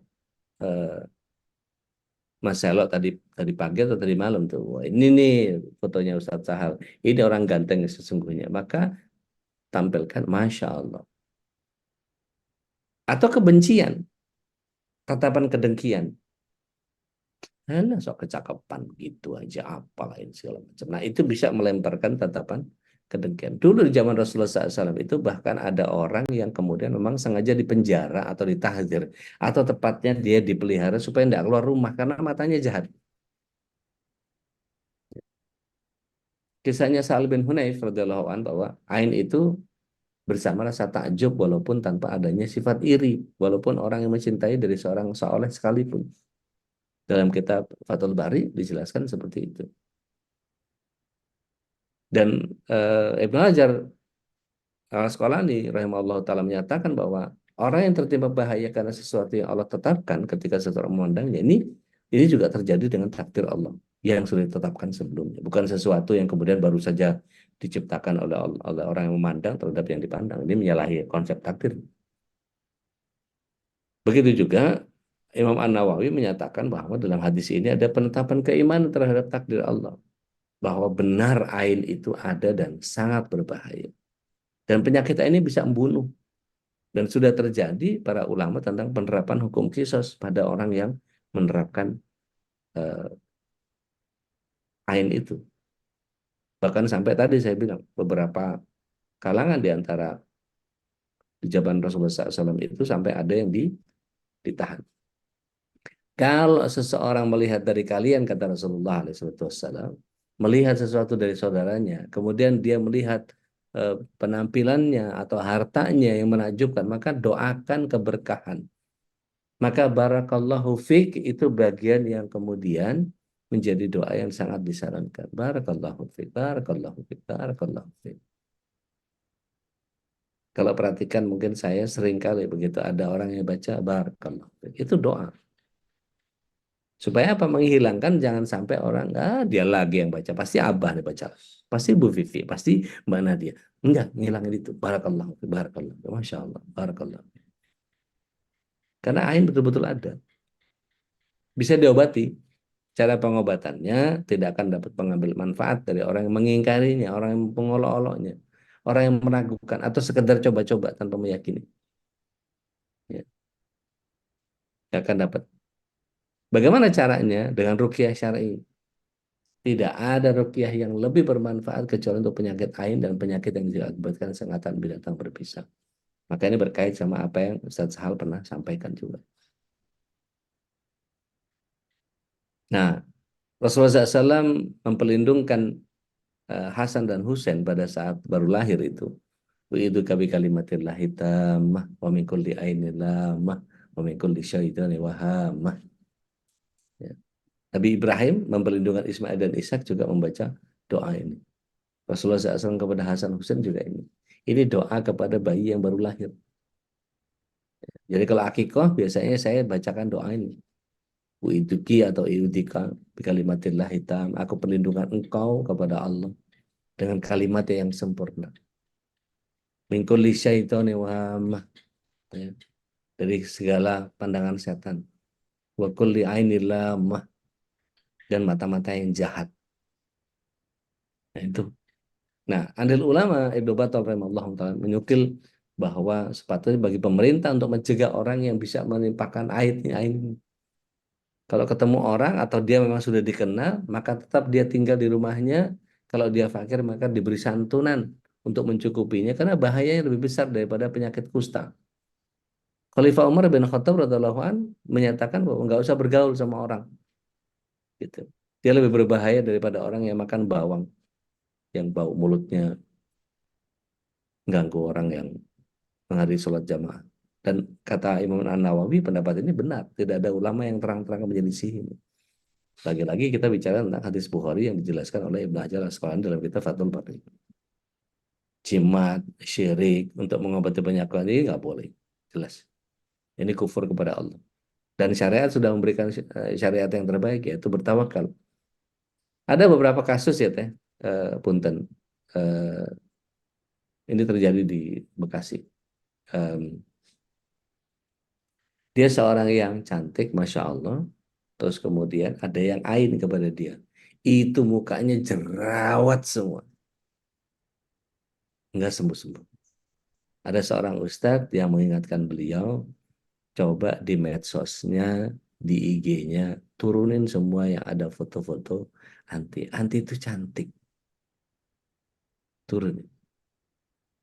Jangan sampai orang ain itu menyerbu anti. Maka apa yang terjadi? Dia menutupinya dengan cadar karena sudah kelihatan apa namanya cantik kok jerawatan banyak banget pasti jadi omongan orang. Maka begitu dia tutup dengan cadar, terus kemudian dia berusaha untuk menjaga apa yang dia lakukan. Karena nggak tahu airnya datang dari siapa, mau minta air wudhunya siapa, nggak bisa. Maka alhamdulillah perlahan jadi kesembuhan buat dia. Beberapa kasus sampai bisa ke sakit macam-macam, ke diabetes, bisa ke kolesterol, bisa ke macam-macam. Gitu. Bahkan sampai membunuh. Wallahu a'lam. So, gitu teh. Punten. Jazakallah khair, udah Wakadari, barakallah. itu ada di slide share ya udah ya. Ada Filenya. insya Allah. Ya, Nanti baik. kalau Buat nggak ketemu kajian nanti Ustaz Anda bisa Sahal. share kan. Ustaz ya. Oh, Di Insya Allah. kajian Ustaz Sahal Buria kan ikut di hari Sabtu tiap insya Allah akan juga Ya, pembahasan tentang ya, tas saham itu ya. ya. Oh iya ya baik. Jazakallah Gitu. khair. Wakadari, barakallah. Teh Inna. Apa dengan selalu jujur, tidak berbohong dalam hal apapun, sekecil apapun, itu sudah menerapkan sifat al-basir dalam kehidupan kita. Bisa, bisa. Tapi lebih kepada apa yang tampak ya teh. Ya. Jadi kita misalnya eh, nggak jujur dalam pengertian naif, boleh juga, gitu. Kayak saya gitu berusaha untuk tidak menampilkan keburukan masa lalu misalnya. Cukup dengan itu. Maka karena Allah sudah melihat begitu banyak, maka saya harus ganti dengan amal soleh. Maka perbanyak amal soleh. Apa kayak gitu. Wallahu a'lam. Teh Tia, Bandung. Kalau berniat mempromosikan produk dengan menampilkan wajah kita, bagaimana Ustaz? Selama tujuannya untuk menunjukkan khasiat daripada itu. Artinya gini, ini mengelabui orang dengan kecantikan. Artinya gini, pakai nggak pakai emang udah cantik, gitu. Contoh misalnya Raline Shah gitu ya, atau siapalah Desi Ratnasari atau siapalah orang tercantik sekarang gitu. Nggak usah pakai macem-macem ya, emang udah cantik. Gitu. Tapi kalau misalnya mempromosikan dengan menampilkan wajah itu misalnya ada lotion ini lotion itu apa segala macam dan seterusnya, bukan wajahnya yang diekspos tapi kulitnya yang diekspos. Misalnya pada saat syuting itu bukan wajah secara keseluruhan tapi bagian kulitnya. Misalnya kalau kameranya di situ maka pipinya yang apa yang tadinya kendor gitu ya, maka kemudian dikasih apa dikasih lotion itu gitu, maka kemudian tampakkan bagian bagian pipi yang kendor itu. Nah, setelah pemakaian sekian hari maka kulitnya menjadi bagus. Bisa juga ke tangan misalnya, maka tangan yang ditampakkan bukan wajah gitu. Tapi jangan punggungnya gitu kan ya. Kayak film-film iklan eh, sabun atau apa segala macam sampai mandi segala macam jangan gitu. Wallahu alam. So, Pak Wahid Kusuma Kusumaji, tafadhol. Bismillahirrahmanirrahim. Assalamualaikum Ustadz. Waalaikumsalam warahmatullahi wabarakatuh. Sehat Pak? Sehat Ustadz, salam kenal. Alhamdulillah. Saya Wahid dari Bandung. Wah, Masya Allah. Dengan senang hati. Mohon maaf Ahlan. videonya nggak bisa Labas, labas. karena Nggak apa-apa. iya. Sebelumnya mohon maaf pada jamaah dan saya mohon ampun pada Allah. Pertanyaannya tidak ingin mendeskripsikan sesuatu dan nggak hubungannya sama politik nih, cuman Ya, sangat relevan dengan materinya Pak Ustadz tadi, bahwa sebetulnya kita sudah ditutupi aibnya dengan Allah ya, dan sebetulnya kita sendiri yang harus menjaga supaya orang lain tidak menilai hal yang negatif kepada kita. Namun akhir-akhir ini kan, ya ini di media sosial ya, itu ada postingan yang kemudian mengandung cacian, captionnya dan sebagainya gitu ya. Dan Ya. ini mungkin kepada orang terkemuka juga gitu kan. Ya. Namun apa namanya, beliau juga apa yang di komen gini juga, saya hari-hari ini sedang menikmati fitnah, menikmati caci maki, menikmati digibah, dizolimi dan sebagainya gitu ya. Ya. Cuman sepertinya kok jadi menikmati itu karena kemudian kenapa saya harus men-take down, kenapa saya harus meng-mute captionnya? Kan justru sekarang ini adalah hari-hari saya untuk menuai pahala. Biarkanlah dosa-dosa saya berpindah kepada orang yang menfitnah, dan pahala orang yang memfitnah itu masuk ke dalam saya gitu ya. Ya. Itu apa namanya, kalau dengan fenomena itu seperti apa Pak Ustadz Dodi gitu ya, karena sebetulnya kan kalau seperti itu kemudian kita sendiri yang harus menjaga supaya orang lain janganlah menambah dosanya malahan gitu ya, atau orang lain pahalanya tetap di dia supaya nggak, karena mungkin ini saya bisa analogikan, mungkin misalnya lah saya di kantor nih, kemudian dekat dengan seseorang wanita gitu ya, kemudian ada fitnah gitu ya, atau ada gunjingan gitu ya, wah lagi deket nih sama ini gitu kan. Tapi saya tidak mau melakukan sesuatu untuk menjauhi dia, menutup, atau kemudian melakukan hal-hal yang difitnahkan itu, kemudian malah biarin aja, gosipin kita ya. Yang penting kan apa dosa mereka biar apa namanya, pahala mereka masuk ke saya, dan dosa kita juga pindah ke orang itu. Ya, seperti itu. Itu fenomenanya seperti apa itu ya Pak Baik. Ustadz Dodi gitu Baik. ya. Mohon Baik. maaf sebelumnya tadi itu. Waalaikumsalam warahmatullahi wabarakatuh. Atau nuhun sebelumnya. Mangga. Kalau udah Waalaikumsalam jawabnya apa ya?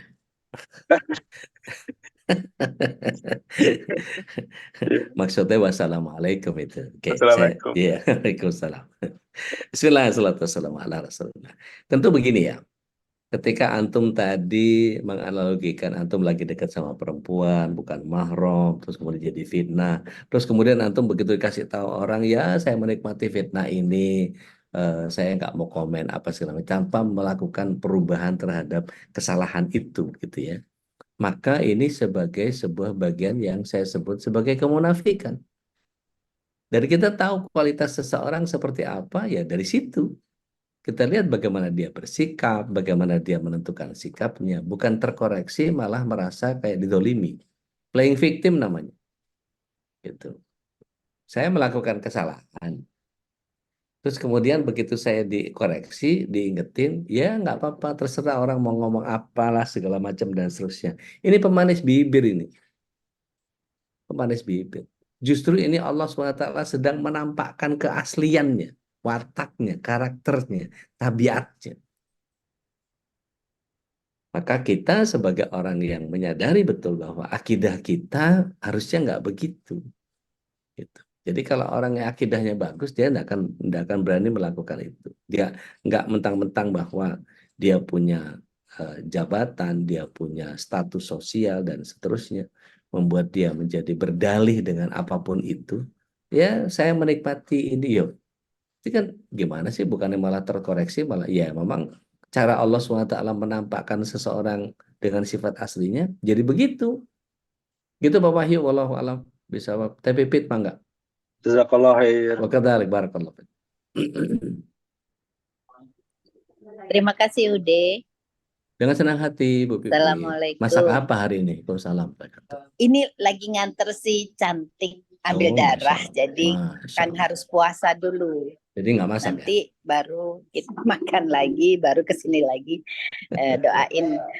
Tadinya juga mau banyak tadi di jalan sambil ngedengerin yang ciri-ciri yang apa ya kena ain. Iya. Nah terus saya yang lagi bingung juga memang tadi barusan yang sama udah jelasin bahwa orang tuh akan ditampakkan karakter aslinya memang ya. Jadi memang kok kayak agak lain gitu ya udah ketika orang menikmati gunjingannya, menikmati hujatan. Jadi itu kayak agak lain berarti orang itu gitu. Maksudnya kok beda amat, tidak sesuai tracknya manusia kan berarti gitu loh. Jadi saya bertanya bahwa orang-orang yang demikian tadi yang kata Ude mungkin sebagian seperti kayak munafik ya Ude ya jadinya. Terus gimana kita, kan kita itu siapa kita, siapa saya, siapa temennya gitu. Ketika salah satu teman kita ada indikasi seperti itu, gimana caranya? Sementara saya kemarin pernah ngomong ya ketika kita sudah susah menasehati orang itu, udah kita nasihati karena ada indikasi yang sudah betul-betul kayaknya dia memang agak beda gitu loh, bukan kita asal mau nasihati enggak, dan susah masuknya itu. Apakah terlalu banyak yang tanda petik sudah masuk ke dalam dirinya jadi kitanya susah? Nah itu gimana Ude? Makasih. Iya. Bismillah. Wassalamualaikum ala Rasulillah. Lihat surat yang ke-7 ayat yang ke-99 Bu Pipit. Ya Al-Araf saya lagi di. Oke, nggak apa-apa. Mungkin yang lain boleh bantu. Silakan. Ya, tolong dibacakan.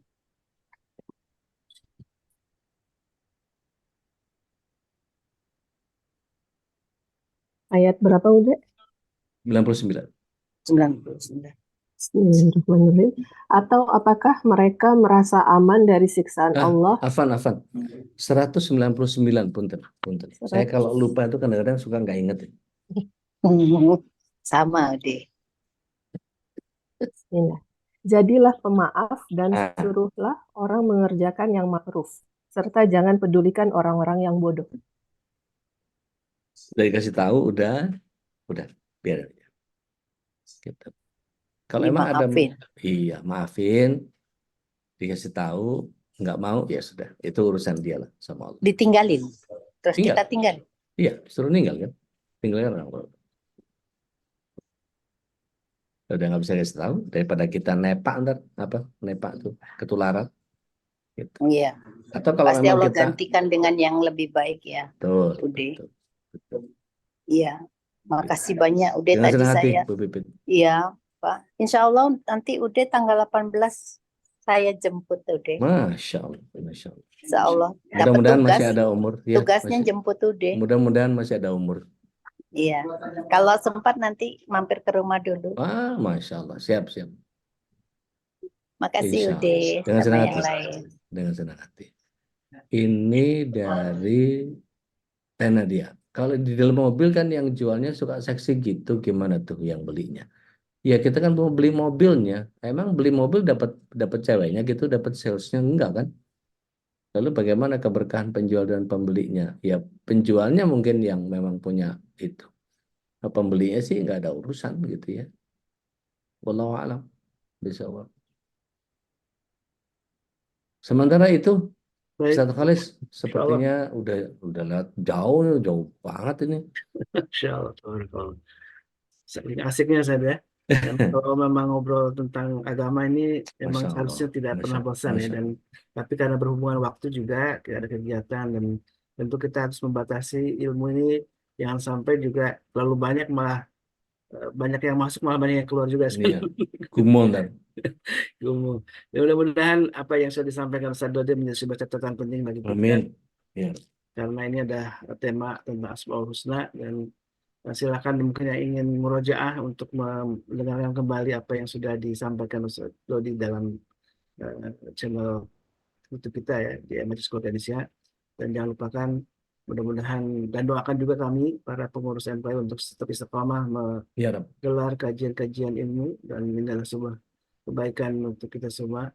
Dan mudah-mudahan kita termasuk orang yang disebutkan dalam hadis Nabi, orang-orang yang terbaik itu adalah orang yang bermanfaat untuk orang lain. Dan khairun nas anfa'uhum linnas, jadi sebaik manusia dan adalah orang yang paling baik memberikan kemanfaatan kepada orang lain. Dan yang kita doakan orang-orang guru-guru kita yang sudah memberikan kemanfaatan ilmu kepada kita juga Allah balas dengan ahsanul jazaa dengan sebaik-baiknya pahala. Dan kemudian kita doakan juga mudah-mudahan guru-guru kita dalam keadaan sehat walafiat, Allah berkahi kehidupannya bersama keluarga dan juga Allah kokohkan dakwahnya. Dan juga mohon doa juga untuk kami, kokohkan dakwah kami di Majlis Keluarga Indonesia. Mudah-mudahan Allah Subhanahu wa taala menolong kita semua dan tentu apa yang jamaah berikan dalam bentuk infak fisabilillah, sedekah pagi yang rutin dilakukan menjadi sebuah wasilah bagi kita semua untuk mendapatkan berkahan dari Allah Subhanahu wa taala. Inilah sebuah amal soleh. Dan jangan lupakan kami juga menyediakan beberapa produk dari MKI ya. Ada dari Ustaz Dodi ini ada Zamira, ada garam untuk kesehatan. Silakan yang sudah mengkonsumsinya juga bisa testimoni ya di grup ya, di grup MKI. Barangkali ini menjadi sebuah inspirasi juga bagi orang lain yang mungkin belum pernah mencobakan kemanfaatannya. Dan ini alhamdulillah beberapa yang sudah bersedia untuk testimoni, dan mungkin Bu Pipit ya bisa testimoni juga di grup ya. Bu Pipit, bagaimana manfaat yang dirasakan setelah mengkonsumsi Zamira ya. Dan ada juga parfum Saha Almis ya, parfum. Iya, segar itu untuk kesehatan. Jadi kalau mandi suka berendam tuh di bathtub, kasih berapa. Tuh, jadi segar. Baik ya, jamaah yang dimuliakan Allah. Mari, ada yang disampaikan dari pengurus barangkali Ustaz Selo? Ustaz Selo makan aja jadi pingin. Saya kan disuruh puasa dulu sama anak nih, anak cantik. Baik jamaah yang dimuliakan Allah, mari kita tutup kajian ini dengan doa kafaratul majlis. Subhanakallahumma wa bihamdika asyhadu an la ilaha illa anta astaghfiruka wa atubu ilaik. Assalamualaikum warahmatullahi wabarakatuh. Wassalamualaikum warahmatullahi wabarakatuh. Waalaikumsalam warahmatullahi wabarakatuh. Allahumma rahmana bil Qur'an waj'alhu lana imaman wa nuran wa hudan wa rahmah. Allahumma dhakkirna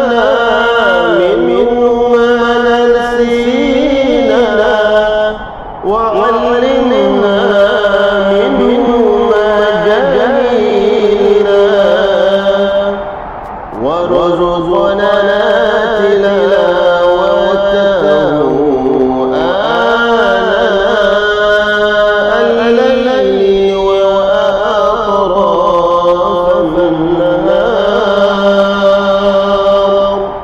واجعله لنا حجة يا